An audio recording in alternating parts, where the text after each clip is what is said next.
This is the VOA Special English Education Report. America's recession ended in June of 2009, but recovery has been slow.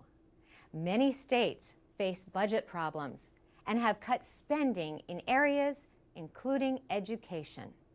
In California, thousands of teachers have lost their jobs. 60% of the teachers at the Mariposa Nabi Primary School in Los Angeles have received dismissal notices.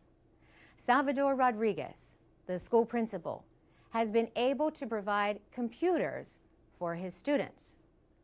We have to keep going and make it the best year possible with all these changes, he says. But fewer teachers mean bigger classes at his school. Mr. Rodriguez says there used to be 20 students to a teacher. By next year, he expects nearly 30 students in a class. Fewer teachers also mean less individual attention.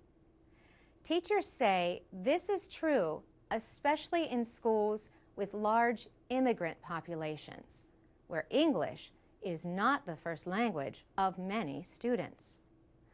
Los Angeles has been the nation's second largest public school system after New York City. The district has dismissed 10 to 12% of its staff during the past 2 years. John Deasy, the head of the Los Angeles Unified School District, says about half of those laid off were teachers. An education professor at the University of California, Los Angeles, John Rogers, says other states have also laid off teachers.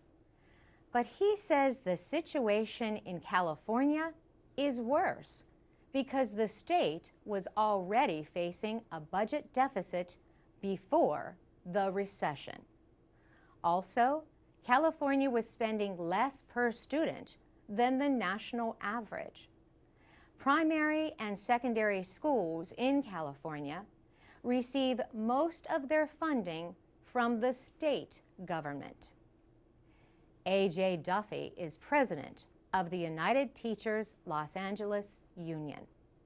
Mr. Duffy says the amount of funding each year depends on the economy. He says in the past 2.5 to 3 years, we've lost $20 billion in funding for public education. Superintendent John Deasy says the jobs of school librarians and nurses are also being cut. And he expects more changes if the state budget does not improve, like closing or combining schools. Most California school districts have already reduced the number of days per year that students must attend classes. Other states are also talking about shortening the school year to save money. For VOA Special English, I'm Carolyn Presutti.